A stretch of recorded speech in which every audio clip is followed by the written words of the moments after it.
Hi, everybody. Good evening, and welcome to the Center for Jewish History. I'm Miriam Mora, the Director of Academic and Public Programs, and it's great to see people back in the center. And we hope that you'll join us for one of our additional upcoming programs. We have a lot of excellent programs in the coming months, both in person and available virtually. The Center for Jewish History illuminates history, culture, heritage, and provides a collaborative home for our 5 partner organizations: American Jewish Historical Society, American Sephardi Federation, the Leo Baeck Institute, Yeshiva University Museum, and Hebrew Institute for Jewish Research. The partners' archives comprise the world's largest and most comprehensive archive of modern Jewish experience outside of Israel.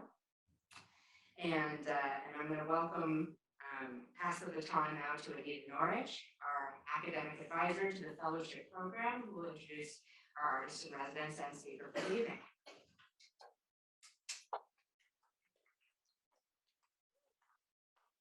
So completely unnecessary. A lovely gesture. So it is my great honor to introduce Zuzanna Hertzberg, who is a recipient of the Vivian J. Prins Foundation Artistic Residency Fellowship, which she should have had 2 years ago, had COVID not intervened. Dr. Hertzberg is an interdisciplinary artist, artivist, it's not a typo, and researcher using painting, performance, textiles, and assemblage. She's involved in individual and collective practices combating discrimination and violence against marginalized people and groups. Dr.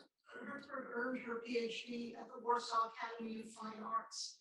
She's participated in too many exhibitions to name here, but you can find them on our website. And she has also received numerous awards and fellowships, also too numerous to name here, but available on our website. Her topic, as you can see, is recovering memory, artistic and artivist interventions into historical silences from the archives to the streets.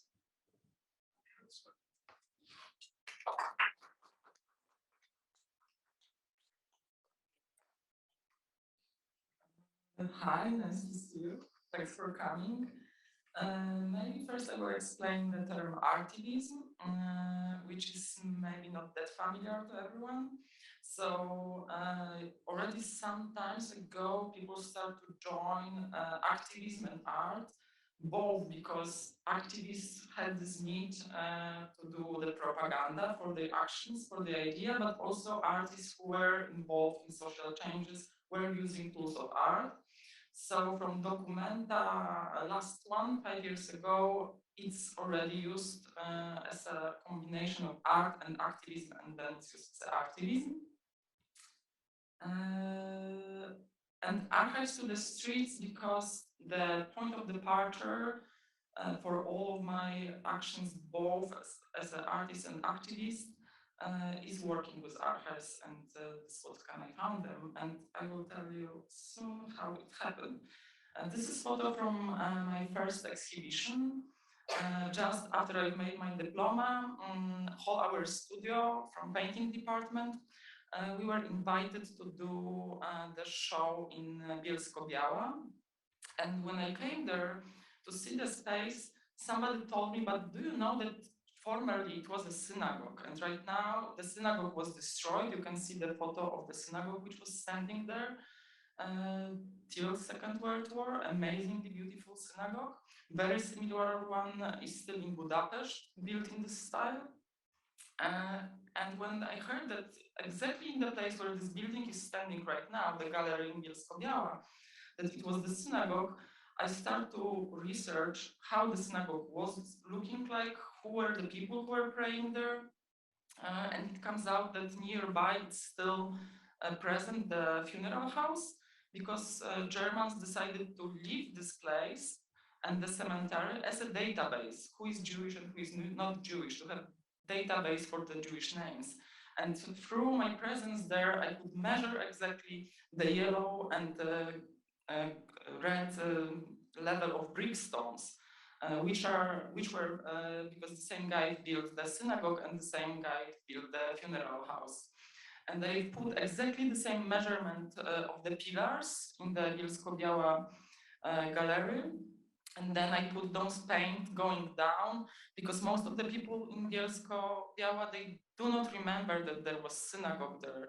So those stripes are also measuring this what we are not knowing, and also this what we are ignore of, and also this what sometimes we are not allowing ourselves to remember in terms to live everyday life.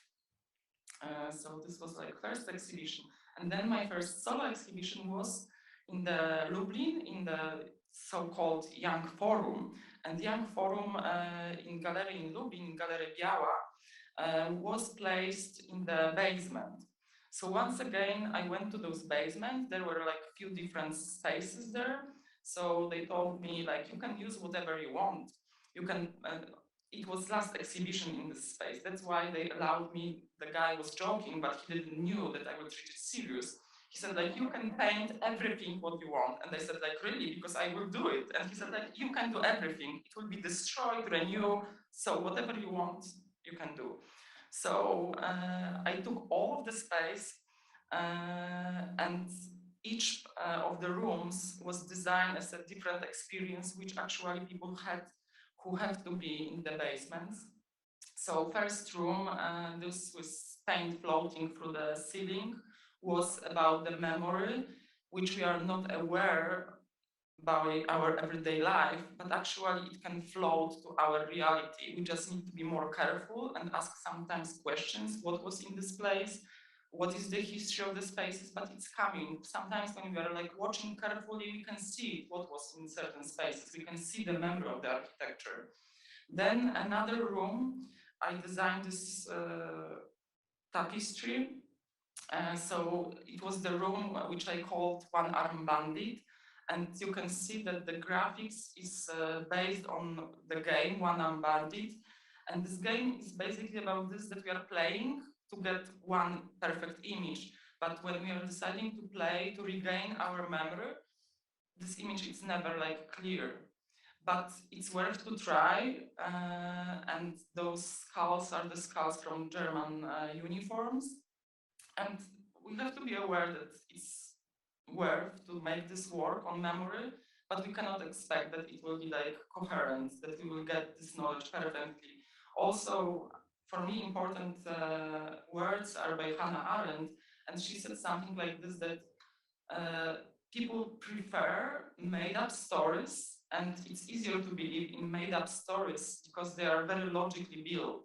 Because when you are like lying to someone about something, when you use political memory, you have to build it very logical in terms that people would believe it. But real life, it's not logical. There is so many coincidences, so many weird paths are going, that then it's much more difficult sometimes to believe it. But anyway, it's worth. And another room was the room which I covered the walls with old maps.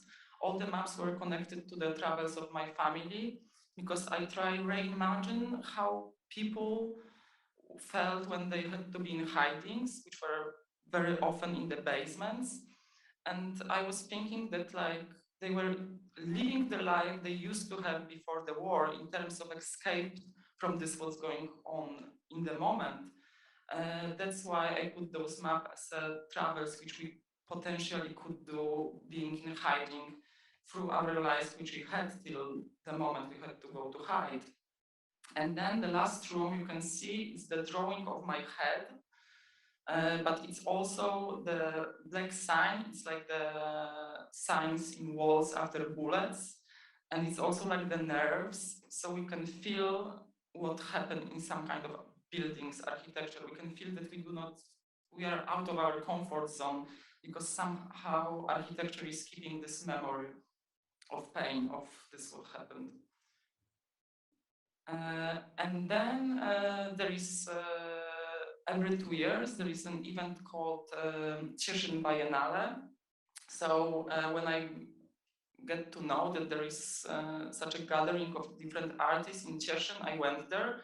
And this is important because Cieszyn is the city on two sides of the border. Part of the Cieszyn is on the Polish side and part is on Czechian side.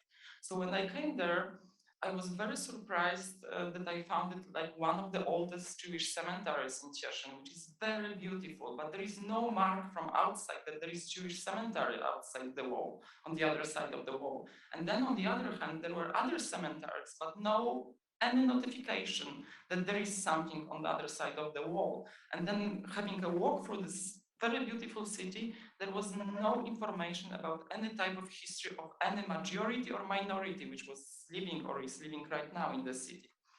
So I came back to Jewish historical archives and I started to dig, and I found that there is a building which was synagogue, which is this building. Previously it was synagogue on Polish side, so it was place which was like dedicated to Jewish memory, Jewish culture, Jewish religion. And right now it's on Czechian side, but it's Polish center. So somehow, even if it's so close to Polish border, it's keeping memory about Polish minority living there. So I decided that I will do something, I will do my work, dedicate my work to this building. And I founded the architectural plans of the letters which were used on this building, which was still visible in the 70s. On this synagogue, it was the letters written Shrome Shabbos, which means guardians of Shabbat.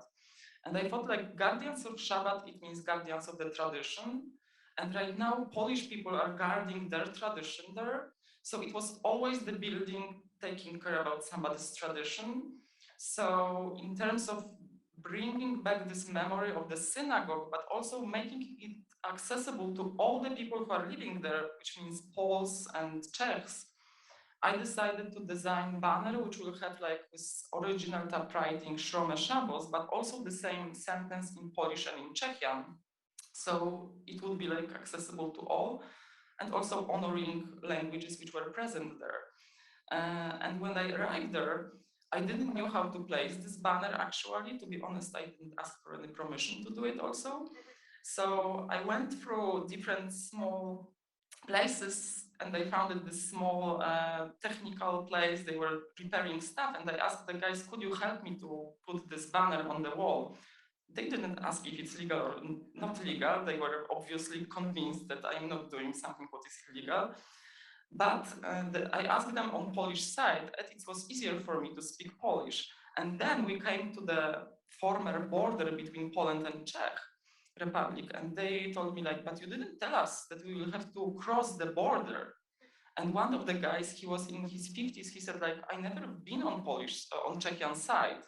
And I was like, how it's possible? Someone is living like 5 minutes walk from the Czechian side, few streets farther, but he never been there.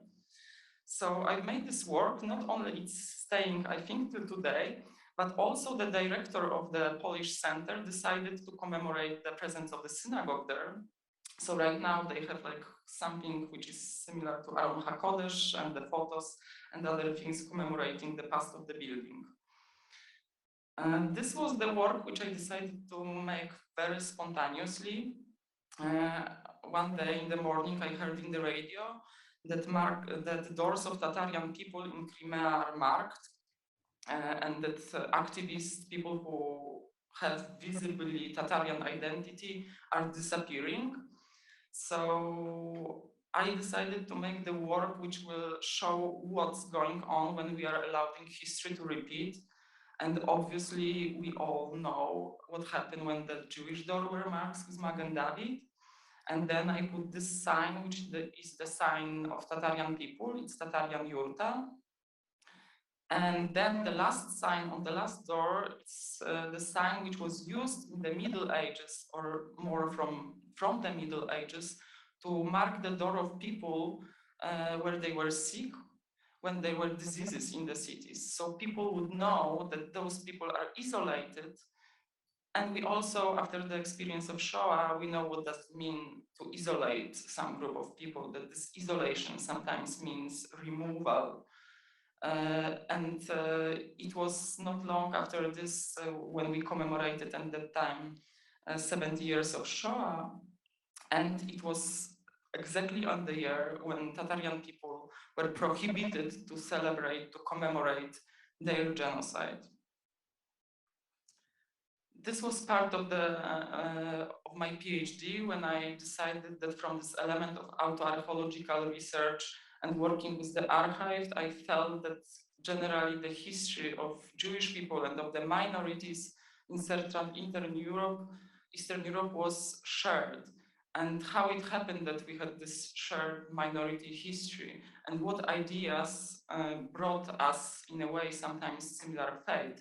And one of those was eugenic, which then led to euthanasia.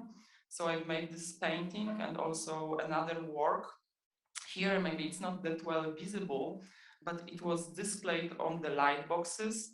And the light boxes are the way which from the past till today, we are showing the X-ray photography. And X-ray was the way Germans were putting the light a bit too long, and then they were sterilizing Jewish women and Roma women in this way.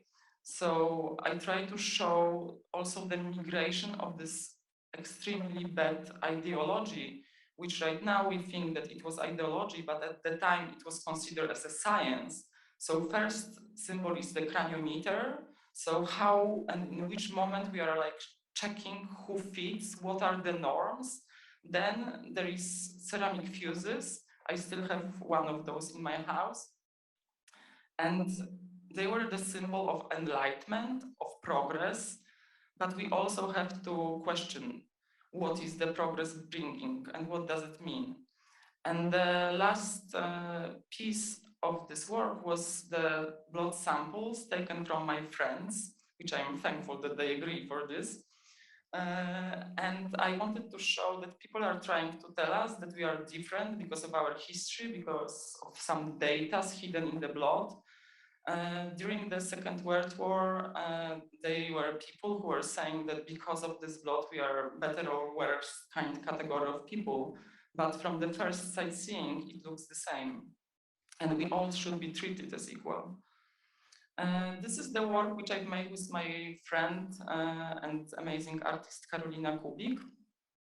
It was also connected to eugenic as a cousin of Darwin. Galton, he was the one who found out and made this idea of eugenic. And he was also the founder of the identification of people through the fingerprint. And he was also the one who founded the way how we should measure the depth of the water. And this work is dedicated to Ush River. Ush River is the main river which is going through Ush city. Ush means snake, but also rivers are the borders, natural borders between countries. And as a person, as a Polish citizen, I could see the changes in the Polish society. I remember when I was small and everyone was complaining why the Western countries are saying that we are worst categories of European, why we need to have all those passports to enter Western Europe as we are equal. And right now we are the border of European Union and we are doing the same to Ukrainian people. I am treated completely different as a Polish citizen than my friends in Ukraine. They need passports, they need to show their fingerprints, and this river means for them completely different thing than for me. And this was changing point in my practice, artistic practice, as I started from painting department, and you could see that my earlier work were more connected to painting. And one day, Karolina, she invited me to the city named Zelów, and she invited me as a person who is from Poland, but I've never been in Zelów, and then her Italian friend who never been in Poland. So her idea was that she was doing her performances and she asked us to find something in Zelów and do our own performances there.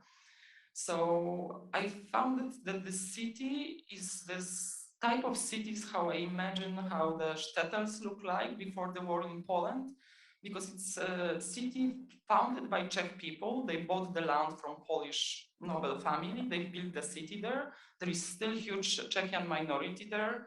Czechian presidents are coming when they are coming on visit to Poland, they are coming to Zelów. And it's not usual right now that there is this main street and there are churches of different denominations. So there is a church when the priest is talking in Latin, putting his back to the people who are in the church. There is, of course, different Protestant temples because Czechian people at this place are Protestants. There is regular Catholic church, and the only one piece of pre-war mosaic missing is the synagogue. And actually this post office was the synagogue before the war. So I've made this performance with a colleague of mine where we were exchanging clothes. We started from different points of the building in the places where you can see our clothes are lying. And then we were undressing and I was taking her clothes because this what happened through Polish history, that Jewish people living there were forced to undertake identity of majoritarian society in terms to survive or in terms to have equal rights. And me being third generation, and in some cases also the second generation, we were the one to make this step back, to regain our identities, to realize what does it mean, but it's never the same.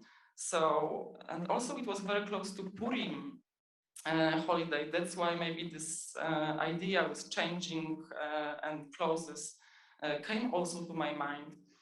But this is what happened after this performance in this very nice and welcoming city, that walls of the city were covered with the commemoration of the holiday named Cursed Soldiers Day. And the Cursed Soldiers Day in Zelów, like the authorities of this city gave the organization of this event to far right-wing organization, exactly the same organization which was active before the war and during the war, the one which was killing minorities, Jewish people, the one which was responsible for treatment of Polish students of Jewish roots during the ghetto benches in universities. And I start to speak because the historian who made up this term, the cursed soldiers, also called disavowed soldiers, he said that he's like putting this name because those are soldiers who are cursed from memory, those ones who we are not speaking about. And I start to question it. They have already national commemoration, and we are claiming that we are not speaking about them. They are used by the right-wing propaganda as role models to change the attitude of people. And I said that for me, the people who are really cursed were soldiers and civilians who decided to become soldiers, who went to fight with first clash with fascism in Spain during so-called Spanish Civil War in 1936, 1939. And to give tribute to people who fought there, among of them was my grandfather. They never used the term Spanish Civil War. They were saying that it was a war because it was like Germany and Hitler who were involved there and Mussolini was involved there. They were testing the guns which were then used on all Europe and not only Europe. So I started to say that for me, those are international brigades. And it comes out that none of my friends knew about international brigades at all. So I thought that I'm this torchbearer of this history. So I prepared the performance and I once again made the research. I found the banners, among of them of Naftali Botwin banner, which was stored in Jewish Historical Institute. And I made the copy of this banner. The other banner was made, I made the copy knowing already how the Naftali Botwin banner is looking like, but also I saw the photos from that time. I choose the Tomb of Unknown Soldiers, not only because it's the place where on this day all the official delegations are coming, but also because from the Tomb of Unknown Soldiers, there are plaques which are missing.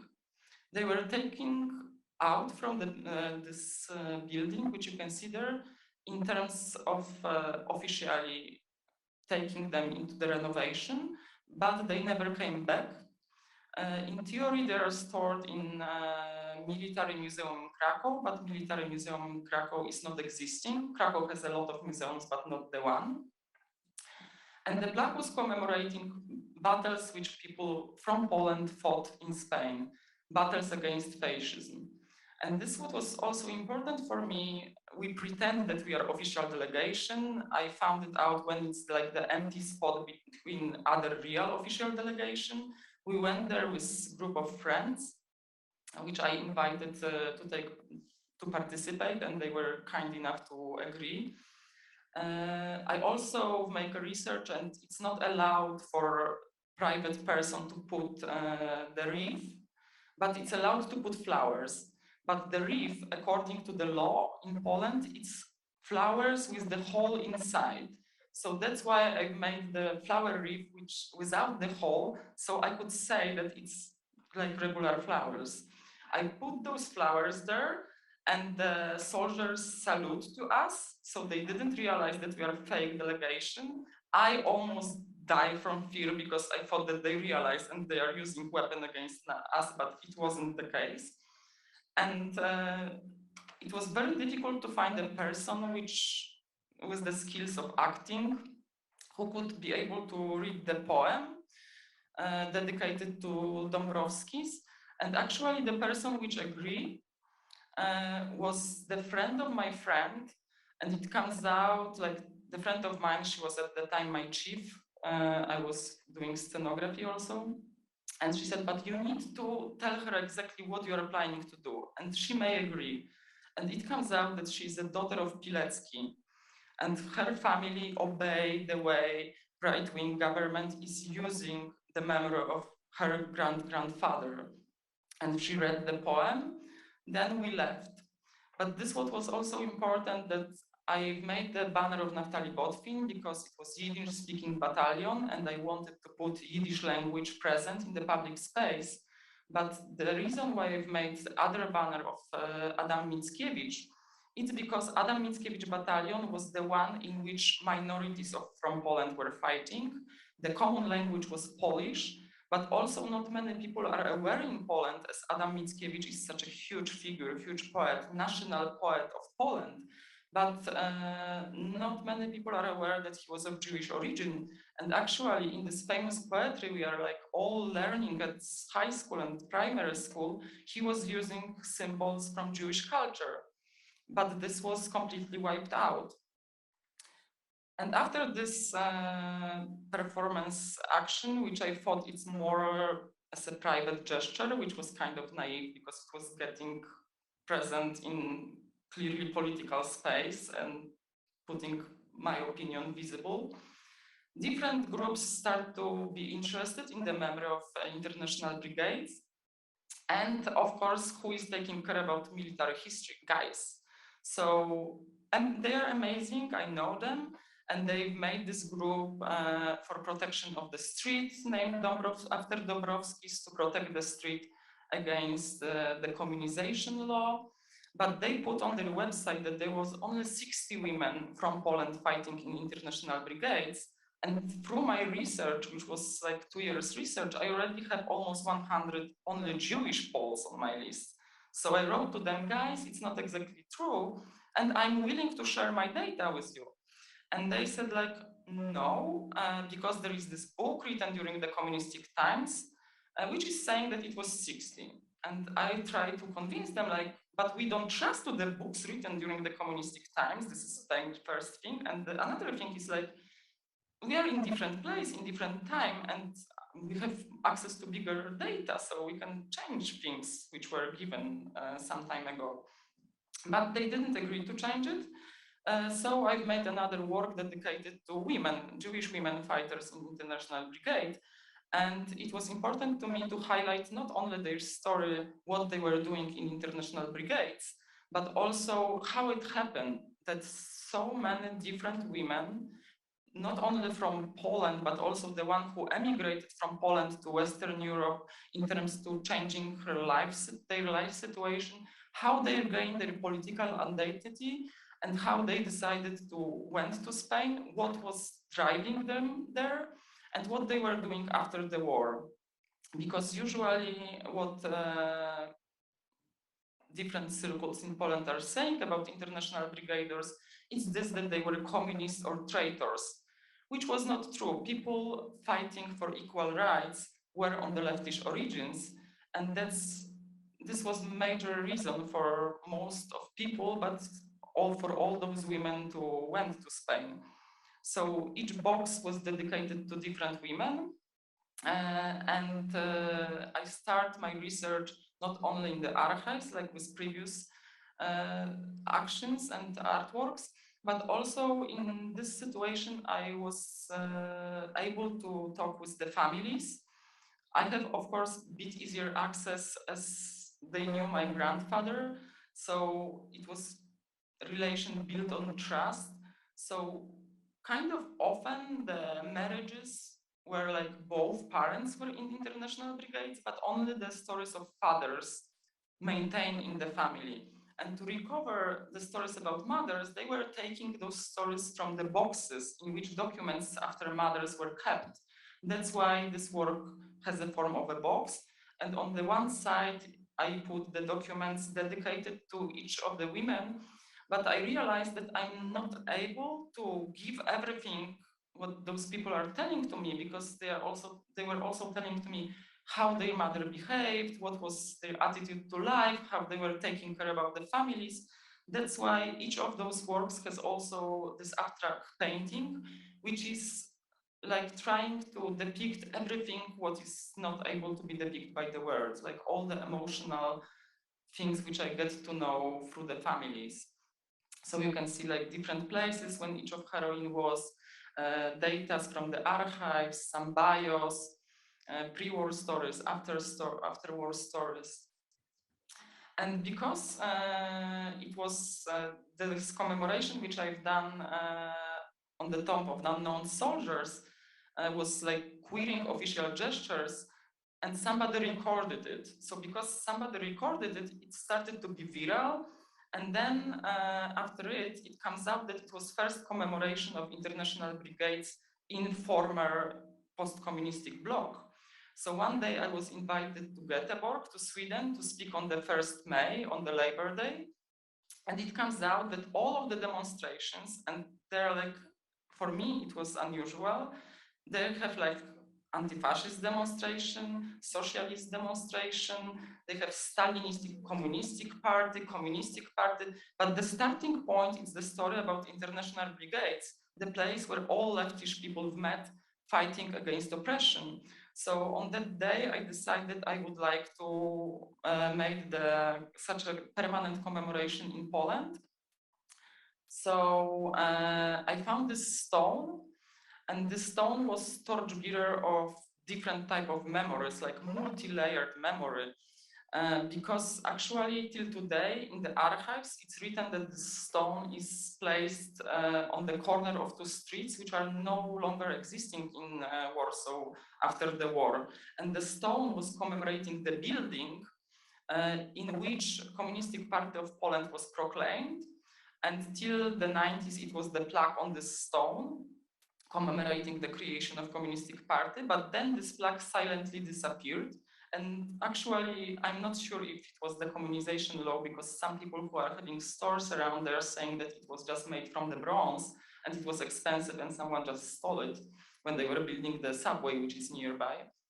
But it was the stone with the scar after the plaque. So I designed the plaque exactly the same size to commemorate people who were fighting in Spain. Those of you who know Karolina Szymaniak here, you can see, because I invited the choir, the revolutionary choir of Warsaw named Warszawianka, and Karolina Szymaniak is singing in this choir. And they were singing songs in Polish and in Yiddish, the one which people from International Brigades were singing. Also, I used the same banner, and we unveil the plaque. And the speech was also about this, that we need to take care about different type of memories, not to allowed to erase the memory about leftist activists and leftist movements. And the link with the stone was also like this, that this argument that all the people who went to fight in the International Brigade were communists is actually not true, but it was very linked to existence of communistic party in Central Eastern Europe, because it was through the network of communistic party how people who were sometimes completely disconnected to idea of communism, sometimes they were anarchists, they were against state communism, but they were using the network of communistic party to be able to get to Spain. And this was the work which I've done in Museum of Warsaw. They made this exhibition which was dedicated to the objects which they get the Norwegian grant to restore the objects. And I found it that in the archaeological department, they were doing the archaeological work in Park Krasiński Park, for the search of archives of Bund. So I managed to convince my colleague curator that he would convince the hierarchy people in the museum. So the best way to underline how beautifully they restore the objects from Norwegian grant is me to show how the objects are looking like when they are not restored. So I've made those different works dedicated to those objects, to their history, to the way how they were developed.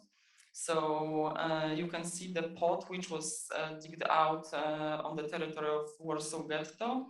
And also I've made this work exactly done by the metal enamel technique, which people were used in the ghetto as a forced labor.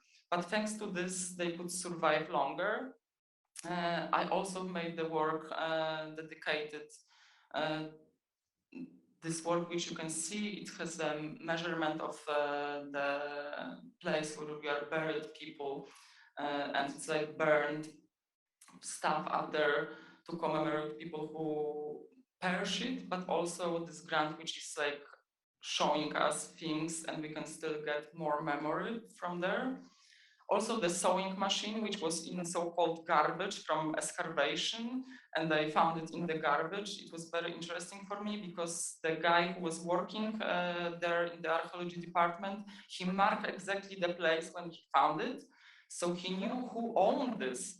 And actually there was also exhibited the text of Marek Edelman, who was explaining what it meant to have a sewing machine. The sewing machine meant life. Because no matter if we were able to sew or not, we could pretend that we are having this ability, and it was life-saving. Also here you can see the display box, and I show how this idea of migration of ideas was going through the history, because For Your Freedom and Our, it started with Kościuszko, who promised Jewish people as the first one to get citizens' right in Poland, and who allowed Jewish people to fight in national uprising. And then this slogan migrated through different times through International Brigades, because they were also using this motto, for your freedom and ours. So how long we will not fight for somebody's freedom, this freedom will never be achieved anywhere else.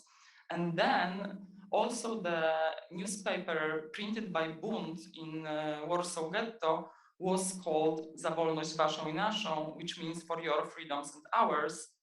And also the flags which were under the Warsaw Ghetto when it was burning, one of them, besides the one with Magen David and Polish flag, was International Brigade flag.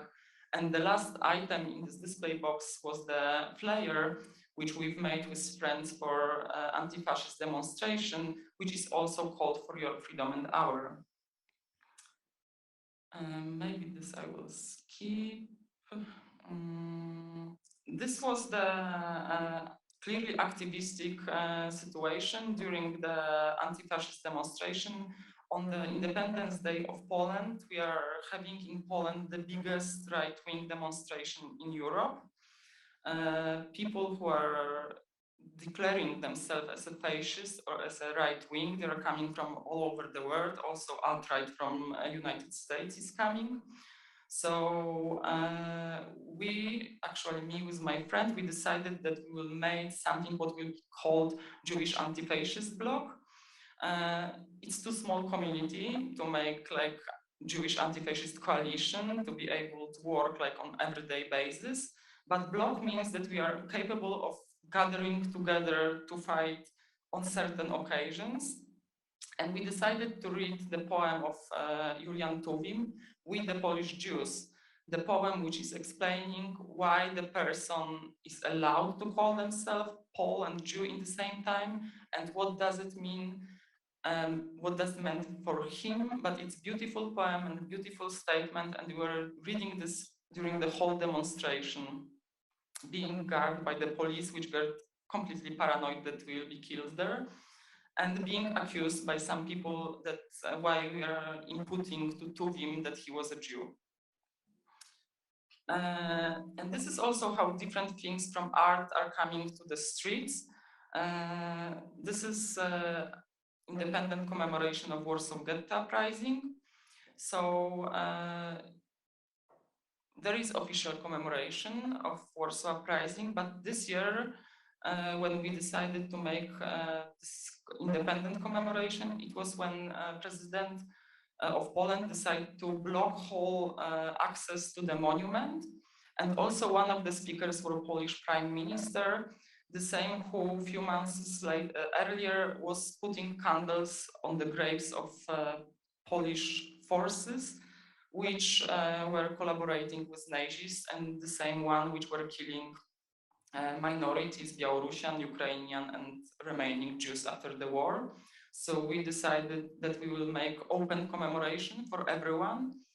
And I was going at the beginning with the flag of Naftali Botwin campaign, because actually it was the guy from Naftali Botwin who voluntarily came to Warsaw Ghetto to build their military resistance. And he had this military knowledge, and he was the one to say that Jewish people should not have the leaders, that it should be co-leadership. And that's why, in my opinion, fight in Warsaw Ghetto succeed, because when they cut the ghetto and different groups couldn't communicate together, they were different people who before were prepared to be leaders.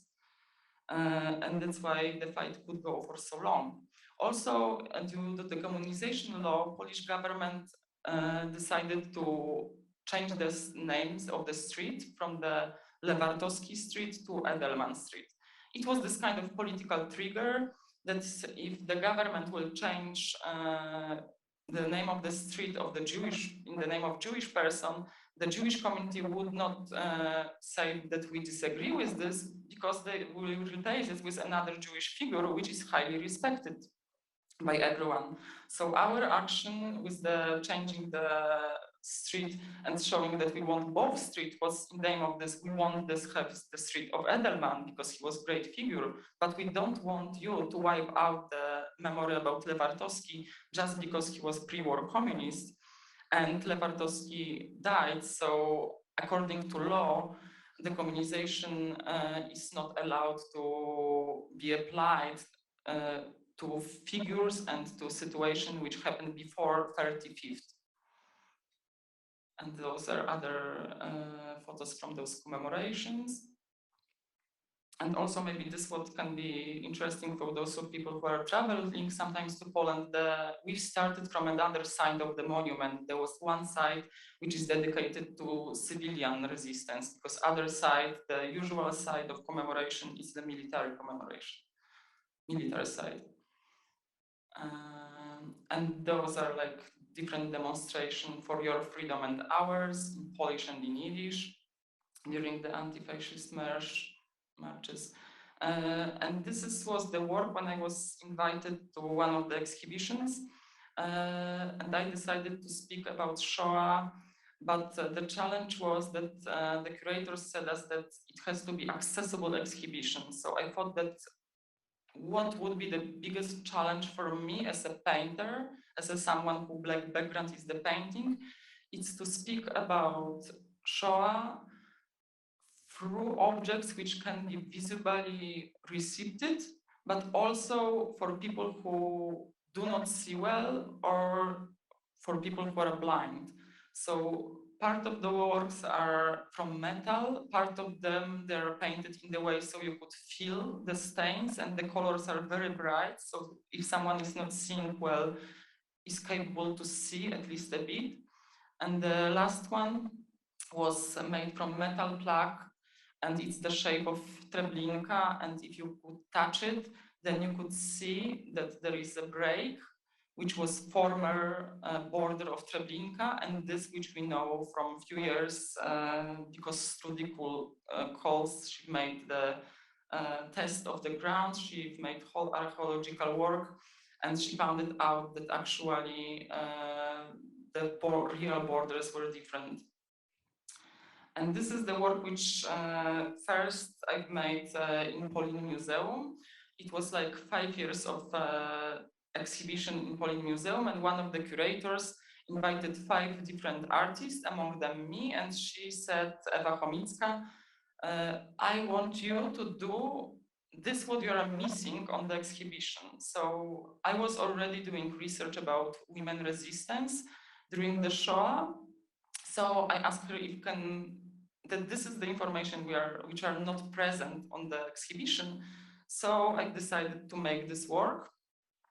It was one-day performance, but I started this research because of the conversation with one of my friends.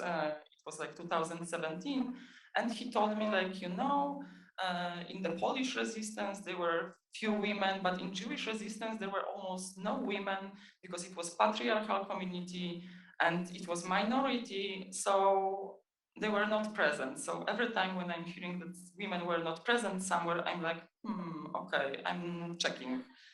And it comes out that, okay, maybe in majoritarian resistance there were less women, but in Jewish resistance was based on women.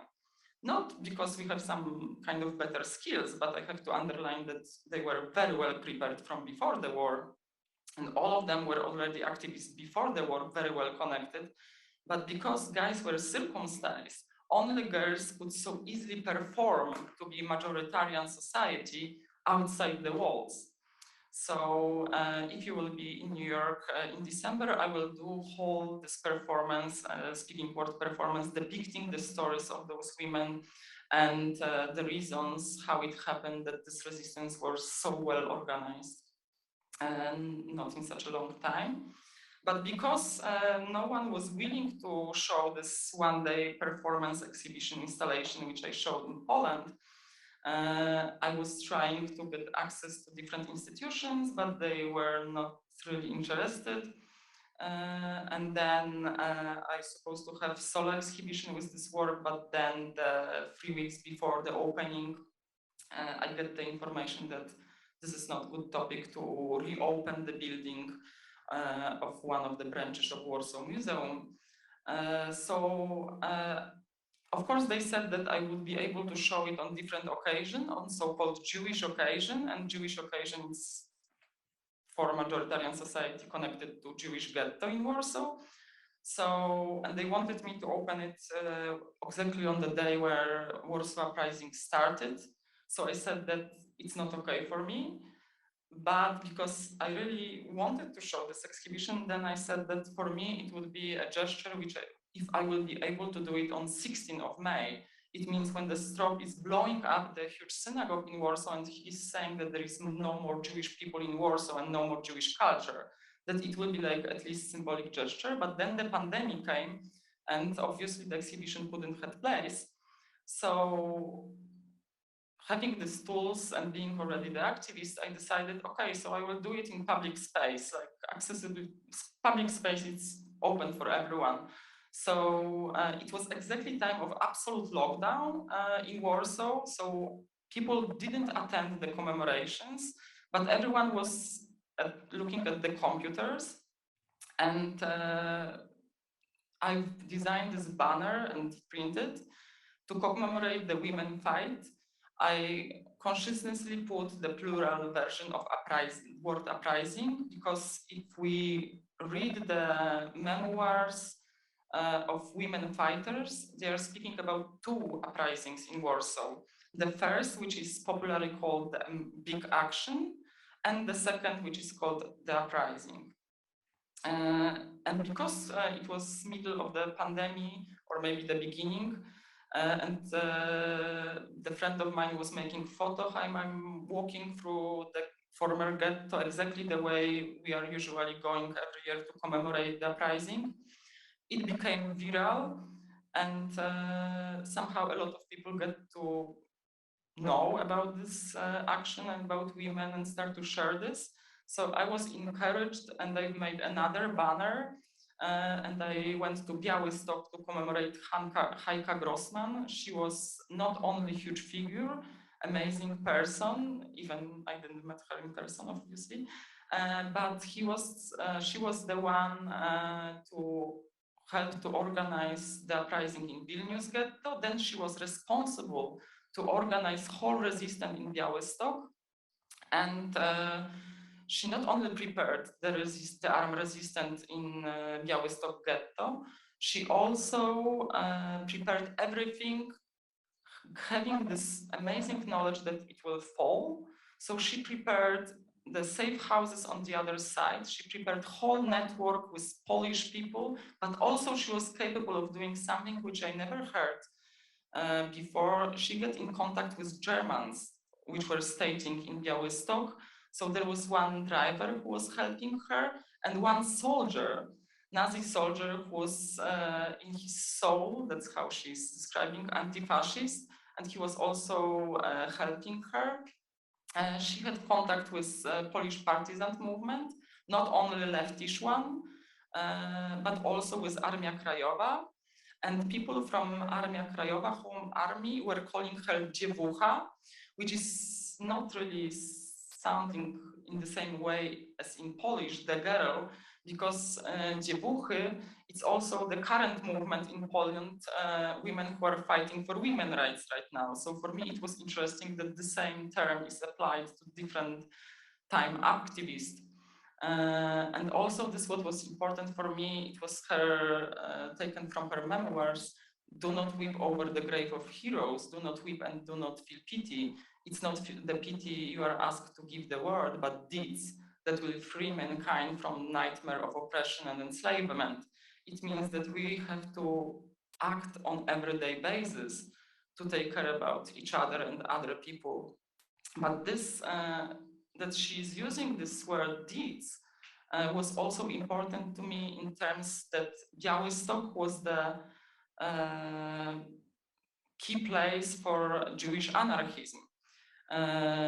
There were few cities in Europe and in the world which we can call key cities in the beginning of the 20th century, and one of them was Białystok. So Heike for sure was aware about anarchistic tradition. So this is the banner when the people start to protest in Białoruś. So I've made the banner also on the basis on the banners which I found at photos in archives. This is exactly the shape of the banners from that time. In Ukrainian, Belarusian, Polish, and Yiddish, because first banner of Białoruś, of Free Białoruś, was multilingual. It was in exactly those languages, and then it changed. Then I designed another banner, especially for one demonstration, for a trade parade in Yiddish and in Polish. It was a rainbow banner, not only because it was trade parade, but also it was the moment when people, LGBT community in Hungary, start to lose their citizens' rights. So you can see that the borders of the banner, the fringes, are in the colors of Hungarian flag. And then coming back to Białystok, I've made the triptych dedicated to Jewish heroine, the founder of anarchist Black Cross. She took 5 million rubles from Machno, and she built the organization, non-formal, which is active till today. And these people who are in anarchist Black Cross, they are still actively helping, even probably right now, on Polish-Belarusian border, to refugees who are trying to get to save their life, to have any life, and they are dying on the Polish border, being pushed back from one part of the border to another part of the border.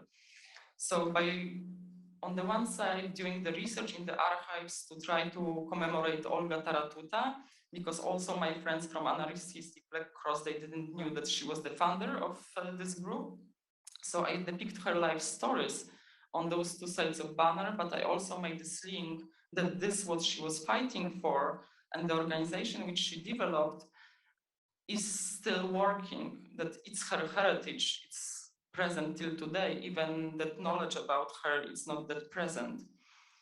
So this is the banner with the different newspapers. She was attached to her different political identities, as every political identity and every identity is in process. And I print those small postcards, so anyone who came to the exhibition could put money to this small red pig, and the money was then delivered to people who are helping on the Polish-Belarusian border. This is the work Mechica, Individual and Collective Resistance of Women. I was invited with this work for this year Berlin Biennale. So you can see here that the work became bigger during 2019, where it was first time showed in Polin Museum.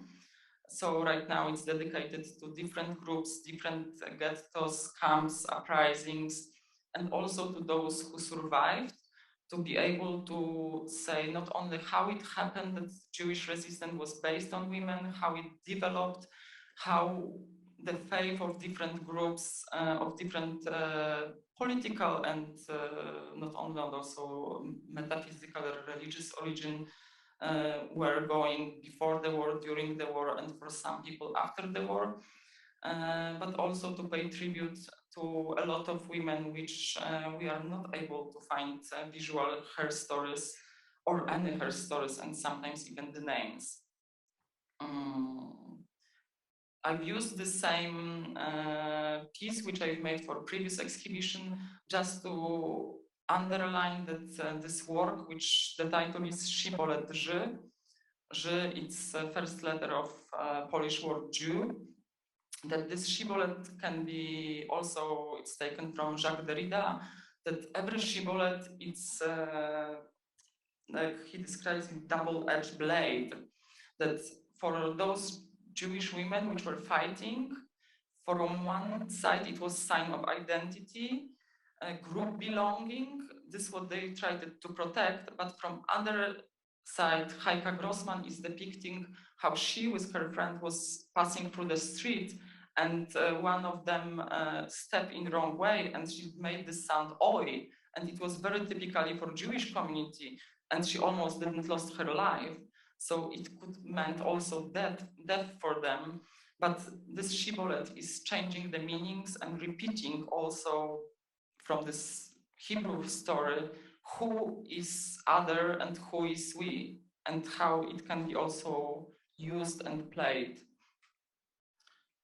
And the last performance and last work which I would like to share with you, during the Berlin Biennale, I had a discussion after one of performances, because each of my work doesn't matter if it's about Jewish women in International Brigades, Jewish fighters from the Shoah time. I'm also having this component of speaking word performance to be sharing knowledge, but also lecturing from different reasons. Mostly because I believe that education is the strongest anti-discriminatory tool when we are gaining awareness and we understand some processes. So I heard that I can't use the word imperialism in terms of Russia, because imperialism is United States, imperialism is maybe Israel, but not Russia. And those were people from different cultural contexts, but also German people. And I was shocked. I came to this definition from Wikipedia. We start to discuss it. I start to speak with my friend, Polish and Ukrainian friends who are living in Berlin, and they told me that they have plenty such discussions, and they stopped to even start them because it's getting so intense. So I've decided that I will make the work dedicated to 3 different Jewish anarchist women. Each of them were fighting different type of Russian hegemony. It was Fanny Kaplan. She made this individual gesture. She was shooting to Lenin because she said that Bolsheviks stolen the only possibility for Russia being democratic state. They stolen the Assemblea, and there are quotes from her when she's saying this on her trial before she was killed. Then it was Olga Taratuta who decided that individually people cannot do too much, but we need to be in collective, we need to be in group, and we need to protect each other. And she founded Anarchist Black Cross. And it was already the time when free Ukraine, independent Ukraine, made this territory called free territory, Machno territory, which is supposed to be equal for everyone. And a lot of people fighting side by side with Machno were Jewish people, and she survived that lots of those people were killed and betrayed by Bolsheviks, and then she was fighting against Bolsheviks. And then it was Mili Witkop. She escaped Russia. All of them were Jewish-Ukrainian, which was also important for me. And Mili Witkop was fighting for women's rights, and she was one of those women who was starting Gabrieltic strikes, which we are doing right now in Poland. And quotes from her are so contemporary that I couldn't believe during my research that it was from that time. Mili Witkop then immigrated to US and died in 55th here. So I depict those different stories. I've made this performative walk. I've shared the story of her story of each of those Jewish Ukrainian women, and trying to explain in how many different moments Russian state, no matter if imperium of Tsar or under the Lenin or Stalin or new Putin Russia, it's imperialistic state taking freedom and rights from all of the people and doing this what typically colonizators are doing, like swallowing other countries and trying to wipe out Ukrainian identity, which was different than Russia. And this that people are saying that it's one culture, it's not true. After my performances there, I invited also my Ukrainian friends so they could speak in their name. I also translated one of the piece of the memoirs of Olga Taratuta to show that those women were using actions of terror, which from contemporary perspective can be not acceptable for us.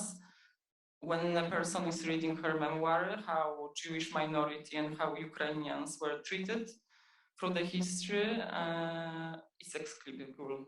Like we can understand it, but first of all, it's clearly like also showing to people the relation between Russian power by imperialistic power through the Ukrainian people and how through the history people were responding to this. So like recovering the herstories of those Jewish anarchists, I wanted to show that we can learn a lot from them and we can learn through their herstories past, but also understand what's going on in the present. Thank you.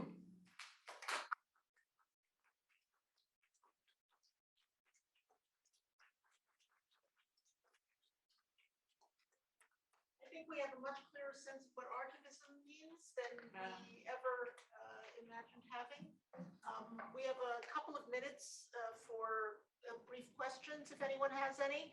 And I urge you to check CJH, the center's website, for the exhibition that will take place between mid-December and early January, based on the research that Dr. Hertzberg is doing here this semester. But if there are some brief questions, I think you will entertain them. Please. I'm a little confused about the plaques that were removed from the memorial that were supposedly brought to a museum. What was the reason for that? That the current regime, when did that happen? This happened not during the right-wing government time, not after 2015. It happened during the neoliberal governments, because the president which implemented the holiday of so-called disavowed or cursed soldiers, it was the president before. It was president from neoliberal party. It was due to the communization.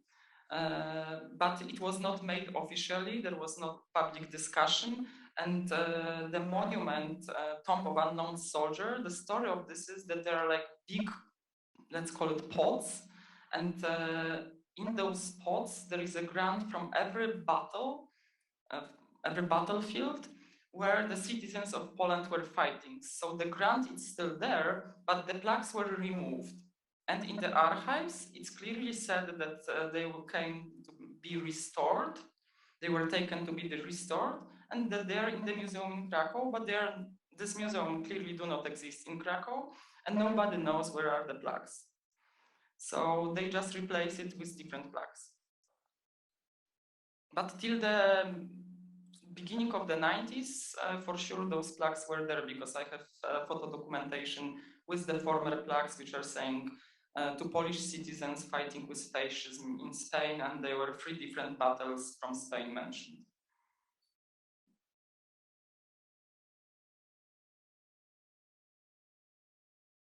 Do you get support from Polish institutions, cultural institutions?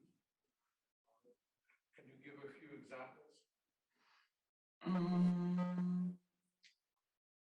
Well, I would have to say that it changed, because most of these actions were done with support of my colleagues who are artists or activists.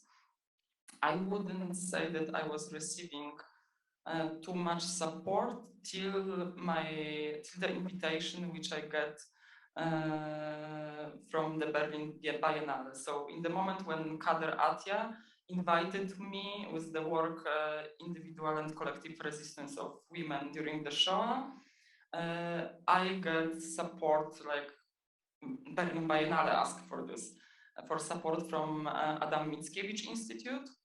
So they supported my exhibition there. And right now I'm also here because Adam Mickiewicz Institute, I applied for money for the tickets and they paid me. But before, I would say that I never get the scholarship from the city, Warsaw City, even if it's not in the hands of Law and Justice. I never get any scholarship from Ministry of Culture, which many people are getting. The only institution which was supporting me almost every time when I apply for a scholarship is ZAIX, which is like the authorship organization, actually built in Poland in 1918 by Jewish community, but it's prospering till now and protecting artists' rights and also giving those small scholarships. But those small scholarships are life-saving sometimes.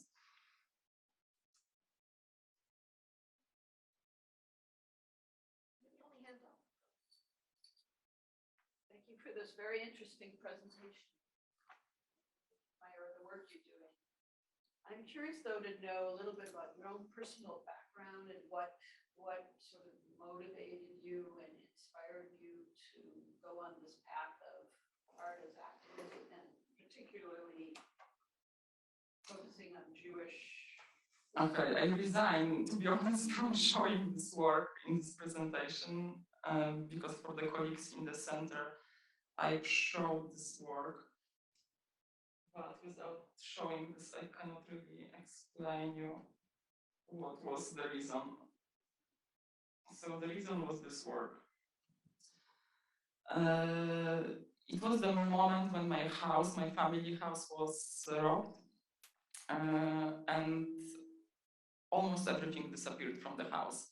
So when something like this is happening, and I was already studying in the painting department at the time, I started to make this emotional work and intellectual work, what I'm really missing. And it comes out that I'm not missing like even some furnitures after my grandmother or different stuff, but the letters and those few remainings which were saying the stories from my family. So I paint this painting, and in Christian, mostly I think Catholic, but also Orthodox Christians are commemorating the things which in a way died, or people who died, by putting the candle. So for me, this house was also in a way dead. So I paint this painting, which is in the shape of my house, with on the first plan this candle, but on the back it displays, it's actually till today it's a tree in my garden, but it was the menorah, which was saying about this other memory, which is in a way gone with the things which disappeared from this house. But I was privileged to be born in Warsaw, which is capital of Poland, to be able to go to schools which were kind of diverse. No one never questioned who are you, where are you from, what is your ethnicity. I even never questioned this. What does it mean? But on the painting department, it's like this, that every person is bringing the painting, which is new, and the whole group is discussing with the professor what is on this painting. Is it painted well or not well? What should be done better or maybe different? And when I brought this painting, which is really big, because it has almost 2 meters, one of my colleagues, really nice person, he asked me, "Are you Jewish?" And it was first time in my life when somebody asked me so directly this question. So I was like a bit shocked. And I said, "Yeah, I'm Jewish." And he said like, no, I have nothing against this, but my family wouldn't allow you to get to our family house." And I was like, what kind of statement it is? What does it mean that someone will not allow me to family house because I'm Jewish? And then, not only from him, but from other people, I get this reply that you are okay, but you know, the Jewish people in Poland were this, and that. And I was like, okay, it means that I need to learn history once again. And by this experience, I start to dig first in family archives. This, when I start to do different exhibition, I said that I start from autoarchaeology, through like from the memory of my family. And then by learning the story of my family, and trying to rebuild my identity, because in a way, the more I was learning why my colleagues are wrong and trying to explain it to them, they were going farther with this argumentation. So I need to gain more knowledge, and then I was stuck in like relearning the history of Jewish people in Poland and in general. And then I understand that it's not only my personal history of my family, but actually this is the group history. And then I started to work with like social engineering, Shoah subject, and different pogroms and Jewish activism. And then I felt that it's affecting me as a woman, so I started to work with women's subject. And it happened that because really this is huge work to work with personal stories and then and archival stories. So it's preoccupating my time so much that obviously it start to be thing which I'm working as an artist, because it's like private life and professional life in terms of an artist, it's inseparable. So actually this painting was the beginning of the story. And I have to say that this is different because first I was studying journalism. And if you study journalism at university, then mostly people from big cities are studying there, or the environment is kind of mixed. But academy and art schools are a bit different, because also Warsaw Academy is placed on the map of Poland in the place that for people from Eastern Europe, it's first academy, the closest academy. And those stories are very strongly reproduced on eastern territories of Poland. So I get to learn not only that there is something wrong with Jewish people, but also Orthodox Christians. They are not that equal, and not that like not everything was okay. So because also my professor from painting department, he was from Belarusian minority, Leon Tarasevich, and I start to learn actually how he's defending his minoritarian identity. And it comes out that today I actually cannot say what I've learned more from him, or things which he learned me about paintings, or these tools and arguments how to, in a way, teach people and fight back, because many times it was enough to replace Belarusians with Jewish people, because those things which are used, this phantasmat against minorities, they are kind of often similar. Please join me in thanking Zuzanna Hertzberg for this really fascinating introduction to her work.